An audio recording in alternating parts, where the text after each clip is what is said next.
And I was like, oh my gosh, Right. what? The Super Bowl? Like, are you kidding me? That's like apex level work for this client. Meanwhile, I already had a long-term project over the same weekend. Mm-hmm. I had another long-term project that was the following week. And when I sat down and looked at it, no matter how cool that was and how honored and how much that would have really stroked my ego, it would not have been fair to myself. Mm-hmm. It would not have been fair to my team. And it really would not have been fair to my other clients who gave me plenty of time and leeway to actually do a good job for them. And so that was a really tough no. All right, so today we're trying something new. We're calling it the Experiential Exchange, a discussion with two returning powerhouses in events, Staci and Adrian, and we'll talk a little bit about who they are in a second if you don't remember. It's about topics that we consider important to us. First, I want to introduce Staci. Staci Hallmon is the founder and chief experiential architect for SHB Group. Staci is a brand strategist who has spent her career helping brands truly understand their audience. As she says, she's monetizing memory making. Also, we have Adrian, a returning guest. Adrian Mellon she's the owner and founder of Propeller. Adrian brings her big creative ideas into operational reality. Together, Adrian, Staci, and myself represent over 60 years of experience. We were talking about this conversation, and as we've gotten more experience through the years, we used to say pretty much yes and figure it out to everything. But as we have grown, we have discovered something new's happened. So in this conversation, we'll look at why the most successful event professionals and leaders are the ones not saying yes to everything, but rather they have to understand and say no for a little more clarity, intention, and confidence. Let's put this in context. So we were defining the moments in your career when you were saying no actually changed an outcome of a project. Can each of you describe a moment where you're like, wow, it really was not beneficial to say yes, but it was actually beneficial to say no, and it may not have been recent. It may have been early in career. We'll start with Staci. I will share a story where I didn't say no. And I knew every part of my core was saying like, no, don't make that decision. And it was actually tied to like the right vendor to hire. And I knew like there was leadership, around that was putting their finger on the scale of like a certain vendor. I was like, but they're actually not qualified for this project. So they were pushing you to use this particular vendor. And pushing, they would probably argue, but it's recommending. It's the subtle things that are like said and shared. And I was like, okay, like I remembered the moment I was sending the email to confirm which vendor we were going to go through. And I was, it was work from home time. Yeah. And a friend said like, what's going on with you? Like, you've been like stuck like in mid, motion. And I was like, I should be saying no, but I'm going to say yes. And it greatly impacted not just the outcome of the event and the experience. It also impacted all the teams that had to touch it. Yeah. Everybody felt like they were being dragged down or dragged into just, I don't know, this is the best way I could say this is a level of mediocrity. And that is not to say that maybe this vendor would not have been great at something else. In fact, I know they would have been great at some other things. There were so many nuances that were happening in that time, and I needed a real expert and not someone that was learning on the job. So in fairness, right, the no was more valuable to everyone. Yeah. But there was a clear finger on the scale for the yes. If you had said no to the client, do you think they would have gone along with it, or was it not an option? I don't know. I would like to believe, to make my story true for me, that they would have pushed back. Yeah. But maybe they would not have, right? And so now I can think about, I can tell that story when I'm pushing for my no. Yeah. Right. You have that history now to say, well, if you do this, this is what happened before. And you can disagree with me, but I've been down this road before. My favorite 3 words are, in my experience. Yes. Right. Absolutely. We have that ability now to say, we've done this long enough to say, it's happened, and this is what could happen. Yeah. You may disagree with me. Yeah. All right. Same thing with you, Adrian. Well, and that's such a valid point too, Mark, because when you're earlier in your career, earlier in starting your business, when you don't have that experience of the power of no, it is harder to say no because you can't stand firmly saying, I know because I've done this. Just a feeling. Right. It's just a feeling. And it's harder to explain the no when it's just a feeling versus it's a no because of X, Y, and Z. Mm-hmm. I think one of the hardest no's is when that project comes across your desk to you, et cetera. And it's a really cool project. Yeah. You know what I mean? You Like, really you're like, want it. oh my gosh, this is a dream. So my story is this was several years ago. A client had come to me very last minute and said, hey, listen, we want to send you to the Super Bowl. And we want you to, do this project for us at the Super Bowl. And I was like, oh my gosh, what? The Super Bowl? Like, are you kidding me? That's like apex level work for this client. Meanwhile, I already had a long-term project over the same weekend. Mm-hmm. I had another long-term project that was the following week. And when I sat down and looked at it, no matter how cool that was and how honored and how much that would have really stroked my ego, it would not have been fair to myself. Mm-hmm. It would not have been fair to my team. And it really would not have been fair to my other clients who gave me plenty of time and leeway to actually do a good job for them. And so that was a really tough no. Yeah. It's a tough no. Yeah. It's a tough no when you want to do it. Yeah, there are a lot of tough no's. I agree with you. But similarly to you, I think one of the criteria that I use for something you really, really want. Yeah. There's projects you're like, and it's always about time for me more than anything. Yeah. A project you really want, if it impacts the existing project, because here's another client that may have, or an individual who's actually contracted you at a time. They've given you the budgets. They've given you everything in the research, and they've played by the rules. Yes. And then somebody said yes. You already said yes. If I'm swaying, I'm like, we could do it. And then you're like, but will it affect our existing client? And then at the end of the day, you have two unhappy clients. They're like, maybe just deal with deal with the one license and continues with that, even though it's great. I mean, it's like not all these things are bad. They just don't always work out. Right. For sure. And the other thing that comes with that too is that a lot of what we do is training our clients to play by the rules. Yes. And to really understand how the process of events work and what we need and this and that. And when we throw those sort of values out the window, because either we want that client or we want that project or we want that feather in our cap, we're basically training them that we will say yes to last minute, which is very hard. And you can't pull that back. Mm-mm. And you cannot pull that back. The only thing that we can't buy is time. Yeah. Correct. And maybe some expertise. Right. When looking at a new project, are there anything that outside of, impacting another client or something, that's a red flag? It's not right. Unrealistic budget. Unrealistic budget. Unrealistic budget, always. Yeah. Operations and finance for me. Yeah.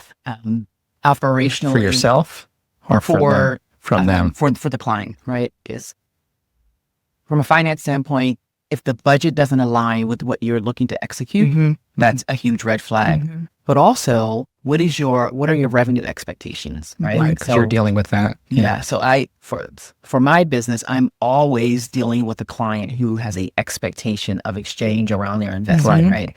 Am I selling tickets? Am I selling merch? What is my business infrastructure? So if the finances don't match the outcome expectations, that's a red flag. And the other is not just operational expertise, but operational understanding. As you mentioned, we're training our clients. And so if all of your expectations are tied to your unawareness around how this business works, then that is going to impact our ability to be operationally sound. Agreed. And, we talk about, one of the mantras in your business is we make magic, and I talk about, monetizing memory making, which ultimately there are bad memories that can happen as a result of an event. And, all magic ain't good. So that's where those decisions for me come from. It's like, can we monetize this memory making to where they are wonderful memories for years to come? Sure. And, are we making memorable magic as well? Right. So Yeah. Those are red flags, operations and finance. Yeah. Yeah. Yeah, same thing for me. It's like, red flags. And budget's always a thing. I mean, look, and sometimes going back to time, the budget can be less if the time's right. You give me, 6 months to do something, we can negotiate a little bit. It still has to be within line. If it's so way off. Yep. You've never done this. Yeah. Yep. You guys, sometimes you go back and say, well, here's the reality. And you come back and say, hey, here's what this really should cost. Yeah, definitely. So you can kind of go back and forth. But, we've gotten to the point now, it's like, trying to figure out what people's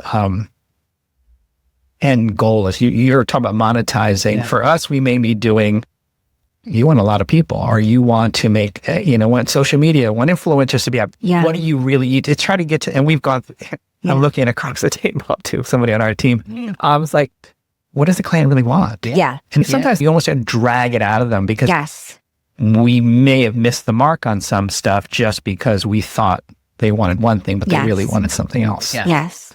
Even though there was nothing wrong with the event, there's nothing wrong with the project. They just had something else in mind. Yeah, goal setting is a huge part of it. One, it's a red flag if they can't set goals, like if they really don't have tangible goals that they can share with you. Other than, I want it to be a great event. Right. Yeah. Like that a lot. I just want to be great. It's just awareness. I'm like, well, you need a little more. And what does that mean to you? What does does a great event mean to you? Talk to me. Tell me. Like, what's the feeling?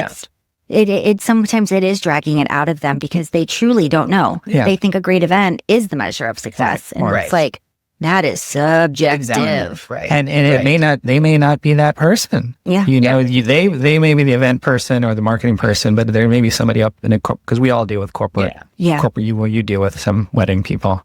You still do that? It's been years. Okay. It's been years. Although I am for hire for the right project. For the right wedding. We've also learned too that the person we're dealing with doesn't have the answer. Yeah. It could be somebody else. And then you find out later on that person is CFO or they CEO. Had two different answers. Answers that y'all need to make sure you're speaking with the right person. Yeah. And that's right. And that's one of the red flags that we've come across is, are we speaking to the right person? Mm-hmm. Right? Yep. A good one. Oh, yeah. I was like, that's a somebody really good reaches one. out to you because I saw your website. I'm like, okay. And you may be, I'm not going to disrespect you until you're not, but are you the decision maker? Are you the person that really can greenlight this project? Yeah. Do you have the budgets and the finances? Yeah. Do you have the ability to say yes or approve things as we need it approved? Are you that person? Yep. And it's tough. Sometimes you're in a call with, 5 people. And you have to say, who's really... who's on first? You can't ask them. You just kind of have to kind of decipher it on your own. Oh, you think you can't ask? But can you? Well, no, tell me because I want to know. Always ask now. What do you say? Are you important? No. Well, one of the things time has taught me to do is to frame up everything with a conversation. Okay. Right. And curious information. Oh, who are the decision makers on this process? Are you a part of that infrastructure? Are you a part of that decision making team? Mm-hmm. How will the decision makers be implemented into this process? Mm-hmm. What are the best ways that we can deliver information to the decision makers? Mm-hmm. What do you need to be successful to take it up to? Who needs to say yes and no? Yeah. And then, sometimes somebody will say, I'm the yes and the no. Well, that's great. Look at that. What works best for you? Yes. Yeah. Right. And so rarely is it that person, who initially called. Right. In some instances it is. But it's really about having a conversation, and everyone is valuable in the ecosystem of what we're doing. Everyone has a role, right? But, some of them have jelly on it. Yeah. I like that. All right. So here's a question for you guys. How do you differentiate the difference between a challenging project and a dangerous project? And sometimes they get blurred. Oh, I know. Some can go from challenge to dangerous, but I think a lot of it. And some can go from dangerous to challenging. That is true. Could be better than you thought. Actually, I had, this is back from my old wedding days. I started working with a client and I was very excited about their their event, their wedding. It was going to be big and glitzy and glamorous and had a huge budget and all the things. And very quickly, and this was much earlier in my career, and very quickly I was finding that, they were calling me at 10 o'clock at night and they were, wanting me to talk to Aunt Joe about her travel. And I'm like, oh my goodness, like this is going from challenging to dangerous. And so I was sick to my stomach about it because I was like, I can't work with these. And with weddings, you're with them for like sometimes up to 2 years. It's like you are with these people. And so I sat down with the client. I was terrified. I was sweating and like my palms were sweaty. And I had like my whole little resignation letter written out and all the things and giving them back their deposit. I was like, I just need to get out of this thing. And I was like, listen, I can't work with you any longer because of the way that you are using my time and the way that you're speaking to me. And those are just two things that I can't abide by. And I think you'll be better off with another planner. I don't know what it was about that conversation, but it flipped something in that client. And we had a really long, hour-long talk about it. She came with her perspective. I came with my perspective. We ended up coming to like, a really sound resolution on the whole thing and some ground rules. And lo and behold, I did her next 3 kids' weddings. So you see. And so she went from dangerous to challenging to one of my most beloved clients. Oh, still?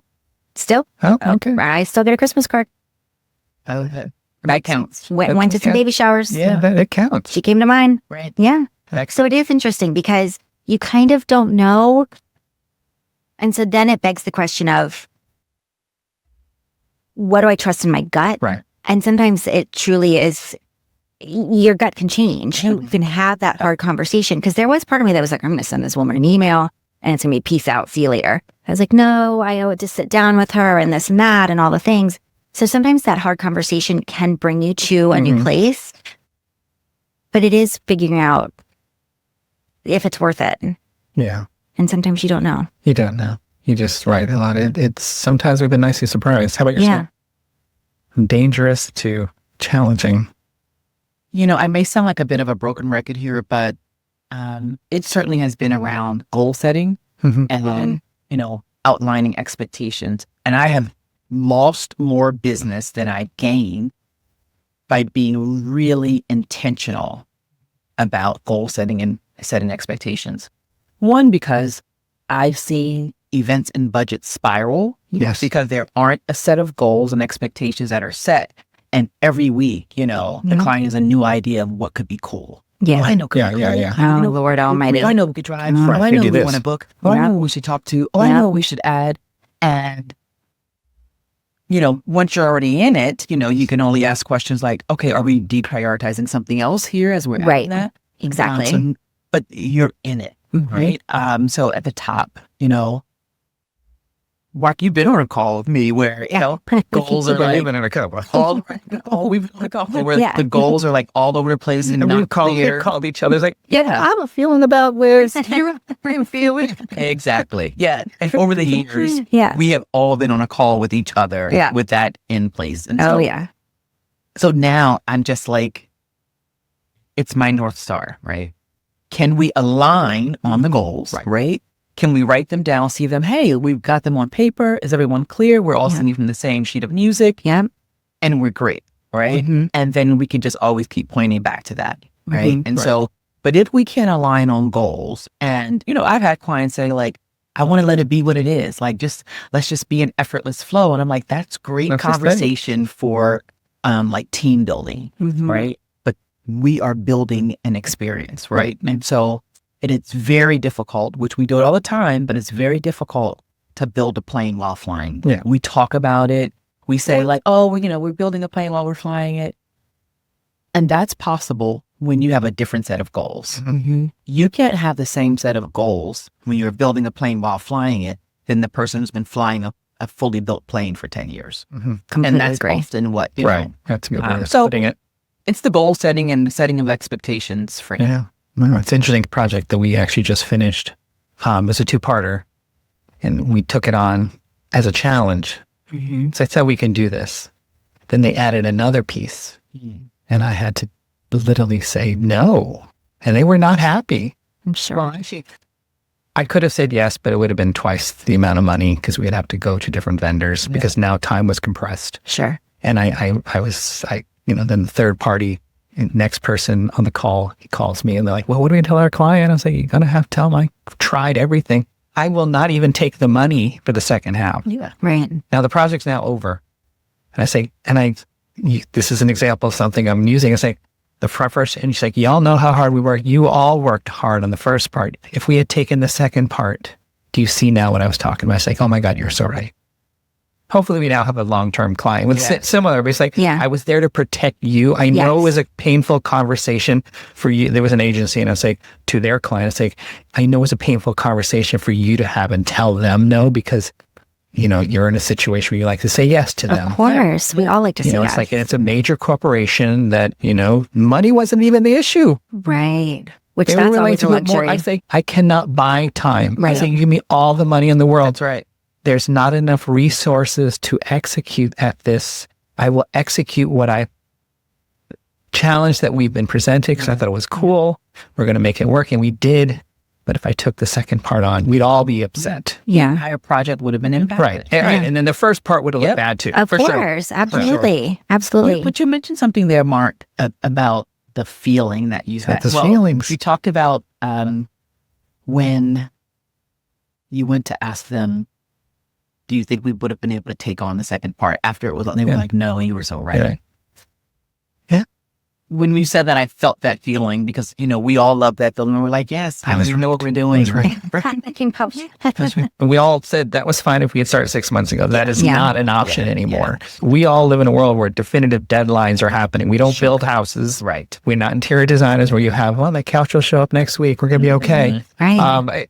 This is going to happen with or without their blessing or whatever. It's going to happen on that date if we're ready or not. And we have to change and evolve with it.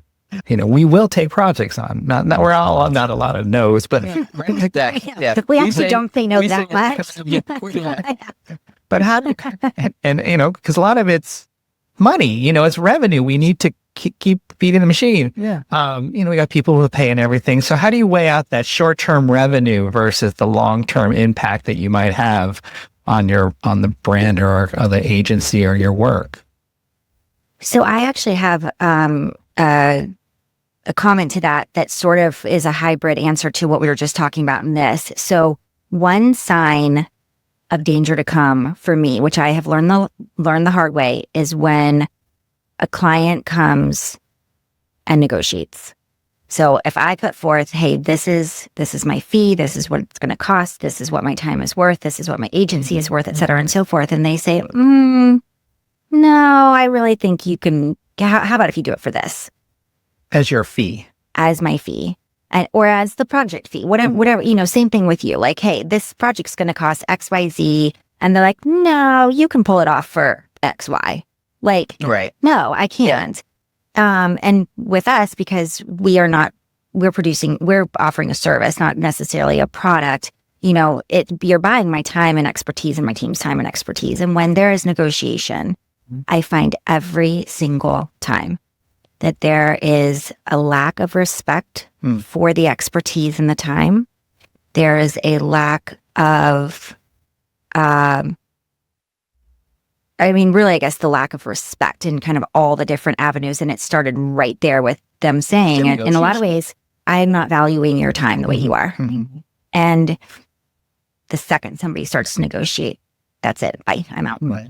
But you deal a lot more with fees. Right? Yeah, I deal a lot with fees. Now, I will go out and negotiate the hell out of something else. That's right. Sure. But that's what you're paying me for. So you don't negotiate on my time. Right. That's interesting. Yeah. I rarely get negotiate on the fees. I don't get pushed. I get pushed back on everything else. And I know this going into it. And I actually will be surprised by somebody who says yes the first. Yeah. Yeah, sure. It's $1 million. I'll take, sure. No. Yeah. Well, then it's like, all right, I expect you to give me. I'm going to play a little bit, but they're interested. And you're right. If they talked about the fee, and I have to defend it, I may defend it a little bit. It's a percentage of X, Y, Z, and this. But But I think if they go, questioning the amount of work, or just flat out saying like, no, not doing it. No, we're not going to pay that fee. We'll pay XYZ fee. That's Nope. no, Not going to happen. And Mark, you have the luxury of saying like, okay, you want to spend less, you're going to get less. And right. And I've done that. It's a different Yes. game for, what I do and the service that I offer. Absolutely. So I would agree. It's very interesting, and it is every single time. And it's Every every size company, even the bigger ones actually, probably the worst at it. Yeah. The most. Oh, The yeah. most, right? Absolutely. The most. Yeah. But every single time there's been a negotiation, it has been a project that was dangerous. Well, I think there's a good negotiation. Oh, I agree. think there's kind of a fun, and we expect those. But when you're telling me somebody's like, I'm not paying, I was like, then they're not right for you. Yeah. Yeah. Is there any time where like revenue was more important for you, or you kind of took a project on and you're like, Revenue is always really important. Yeah. Right. I'm in a business. right. Yeah. And it may not be revenue may not be as important for the client. Like I've worked on projects. My favorite projects is when a client says, I'm starting something out. I know it's not going to be profitable in year one, but I want to build into something and create a business. And I'm like, yes, that's actually how you create a business, right? Right. But I agree with you around the fee structure for the services render.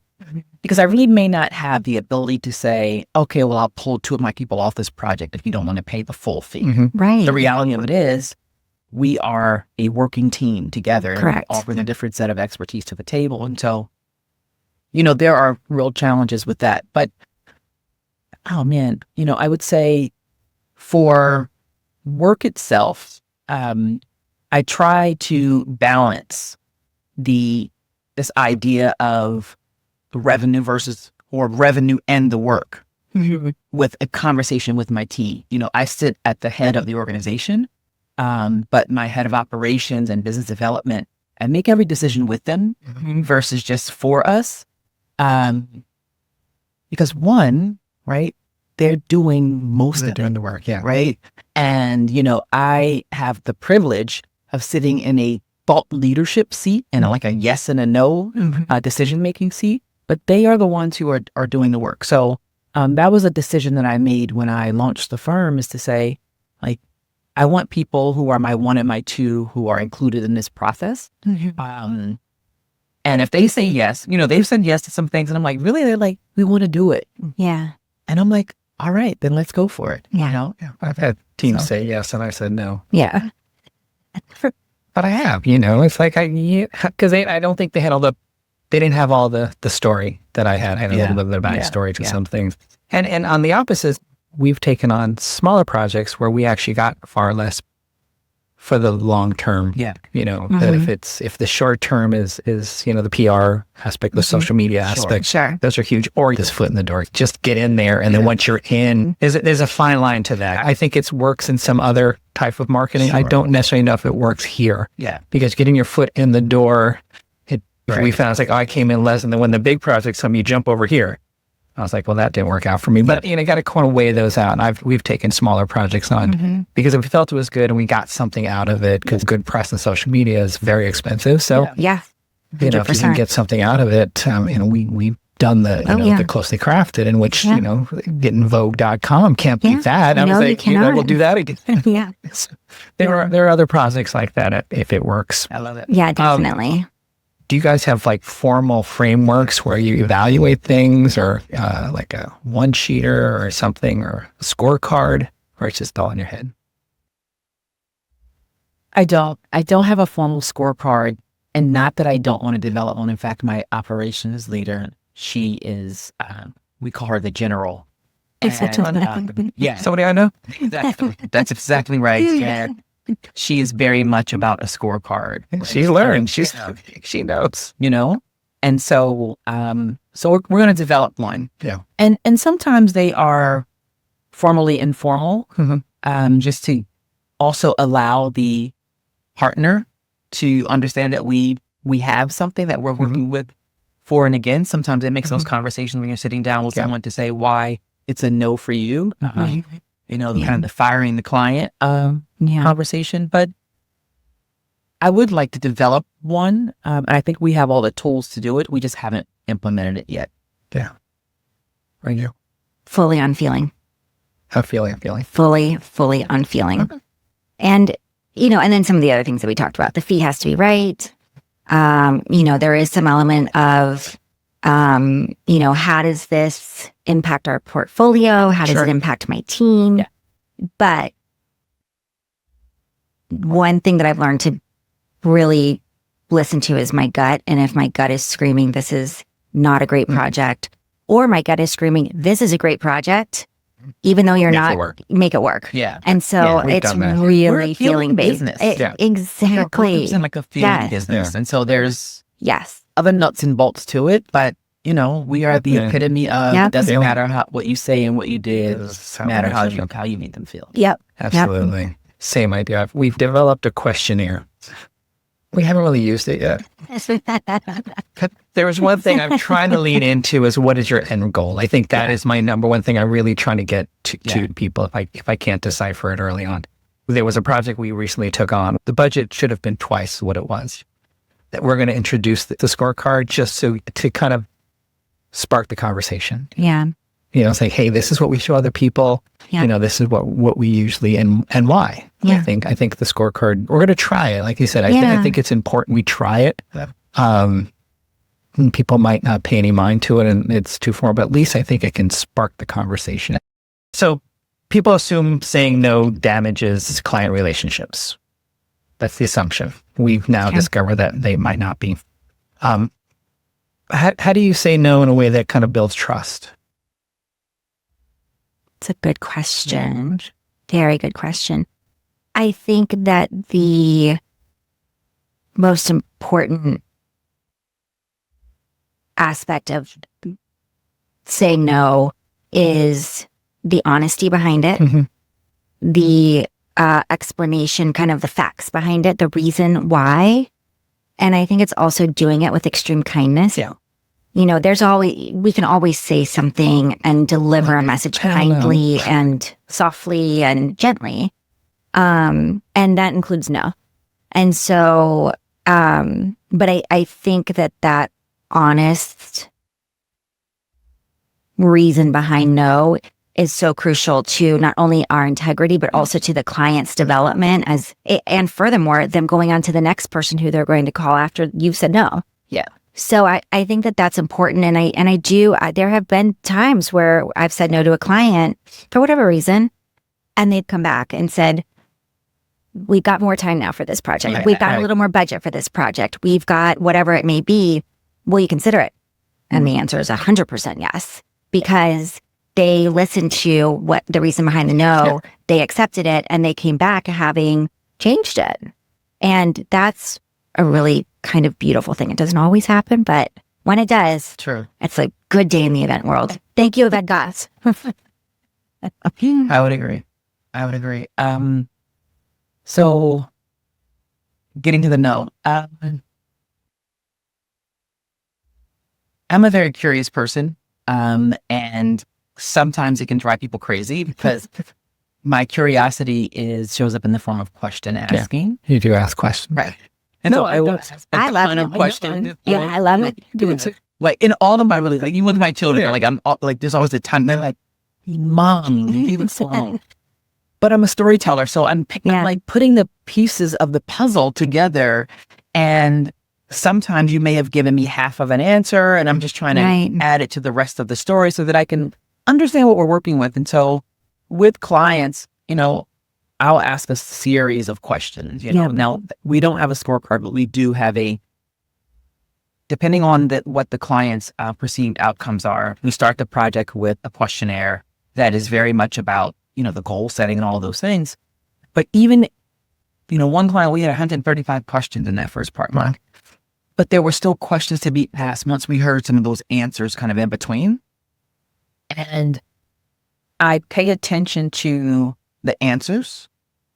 And there have been times when I've said to a client after all the, you know, questions and all the answers, does this partnership feel right for you? And they've said, I don't know if this is the right fit.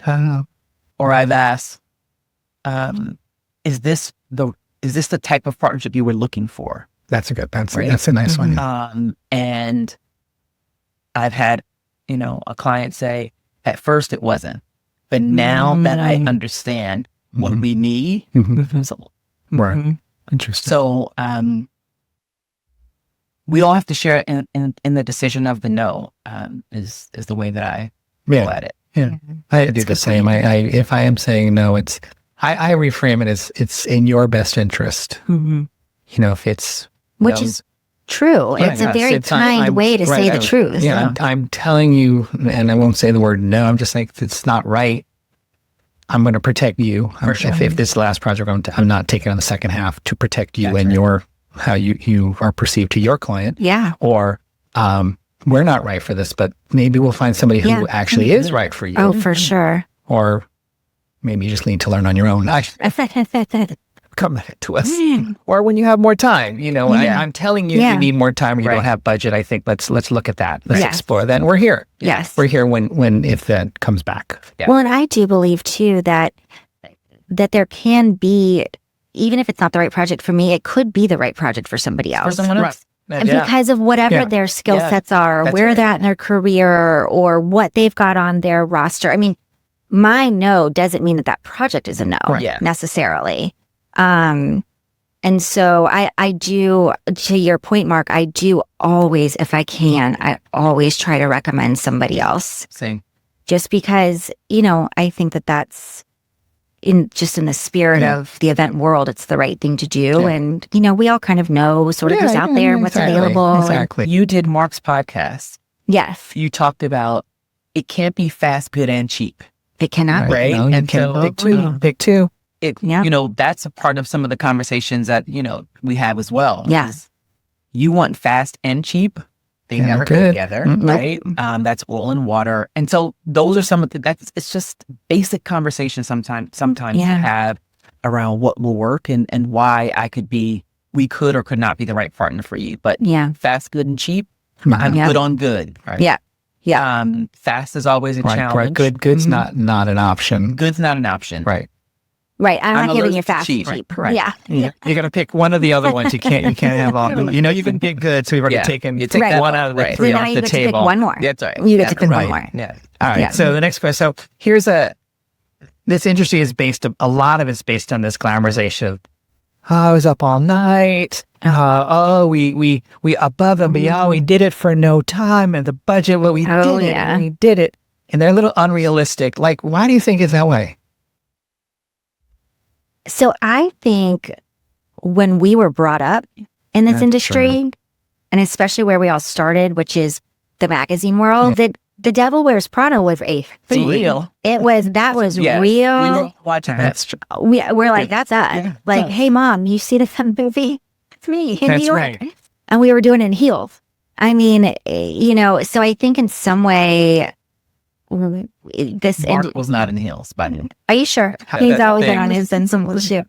So I think that I think it's part of the glamorization of it. It's like, oh gosh, and I think that there is that hustle culture that's out there, and I think that because we were brought up that way, you start to bring up the next generation that way, and I think it takes cutting that loose to really kind of evolve. And I was training an employee at one point, and she was rushing around the event.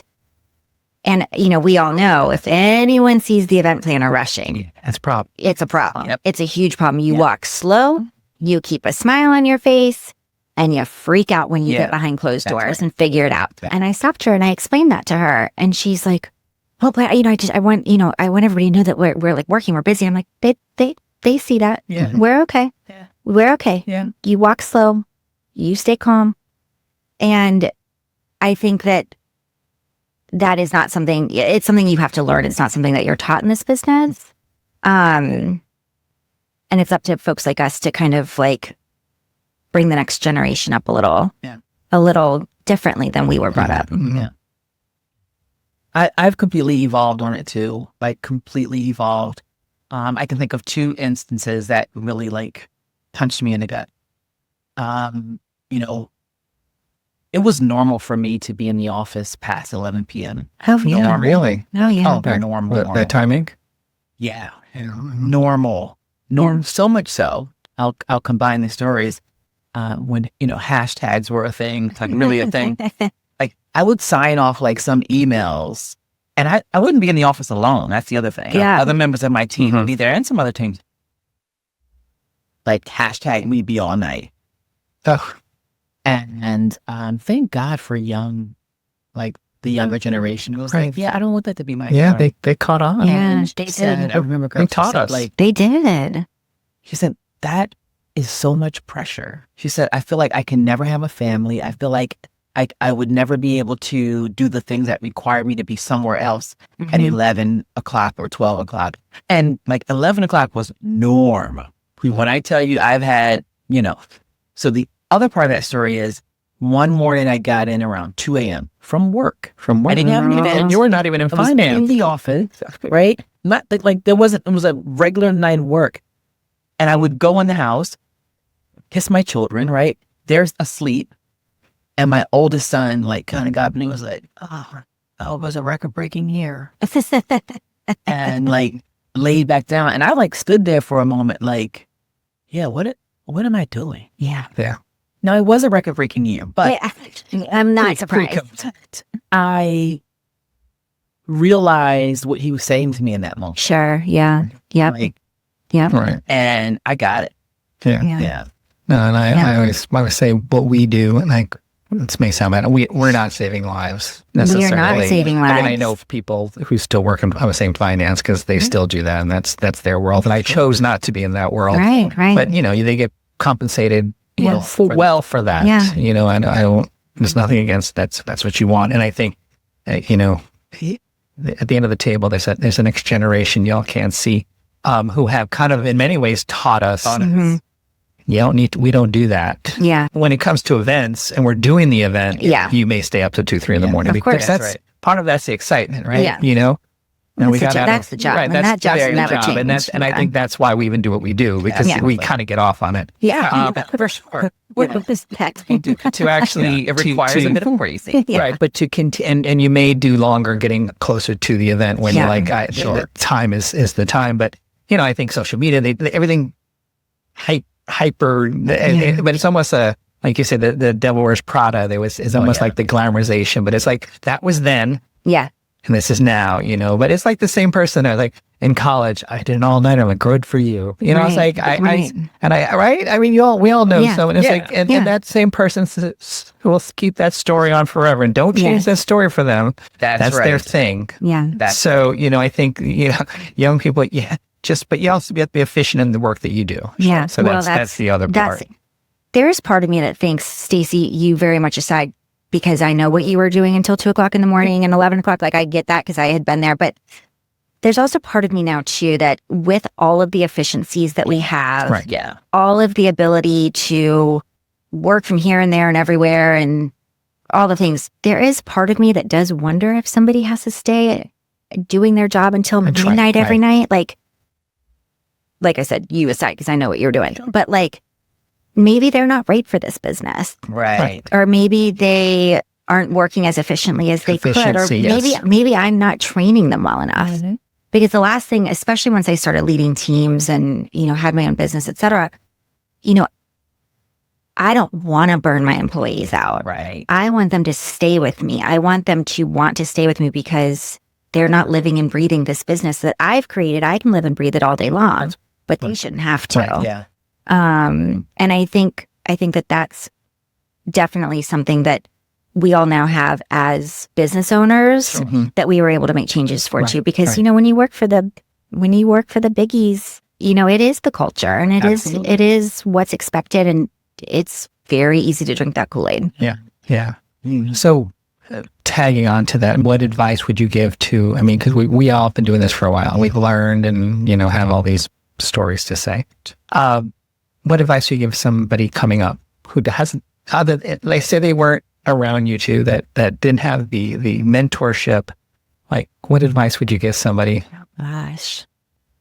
who is you potentially you saw has the potential to keep doing this? So I run it.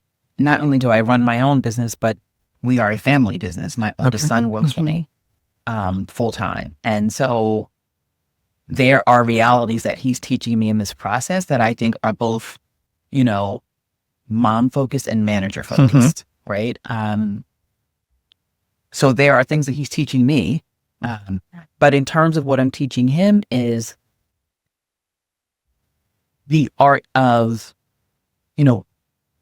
managing your no in a way. There are certainly things that he doesn't want to do in this business, right? Or certain ways in which he wants to introduce his ideas. But there is still a level of respect and some industry norms that he's learning in this process. And it's my responsibility to teach him. Sure. Right? And anyone who in my organization who has also had far more experience than him to teach him. What he brings to the table for us in a lot of ways is a unique perspective that is developed based on all of the tools of efficiency that he has had to work with in his short career. Sure. Part of that we be all night mindset was we didn't have all of these Correct. efficient tools that could replace, sounds horrible, but replace actual people and thinking minds. Agreed. Right? Agreed. And so he's able to help us in that way. But there still is a level of gravitas that training allowed us to bring to a table that I'm also trying to support and instilling in him, right? That we are always completely buttoned up. We're not going to be perfect, but we strive for excellence. Yeah. So I guess to answer your question directly is creating an exchange with someone in this business where you can share your feedback with them as a young person or someone entering this space, but also, and ensure that there is an exchange of information and learning where, a lot of this younger generation, Mark and Adrian, I'm sure you've experienced is, and of course not the three years. No, we don't count them. But they know everything. They know it all, right? Yeah. And it's hard to pour in when your cup is full. Yeah. So. Yeah, it is hard to pour them when the cup is full. That, I think, to your point, Staci, for a young person coming up wanting to be in this business, it is a humbling business. Yes. This is not a glamorous business. Although it looks if people think it from the outside. Sure. Well, it looks it, but it's not. Yeah. I mean, the event looks beautiful. What are we doing behind the scenes? Correct. Running around like, actually walking very slowly. We do not run for them. We are right. You're running around. But it is hard work. It's backbeat. You never get to a place where you're like, well, I'm the CEO of the company, and so I'm not packing the box. Right. That will never happen. I will didn't happen the other day when I try. I will be stuffing gift bags until I'm 90 years old if I stay in this business. Yeah. And so there is an extreme amount of humbleness that you have to want to be an event planner and to be a successful one. That's right.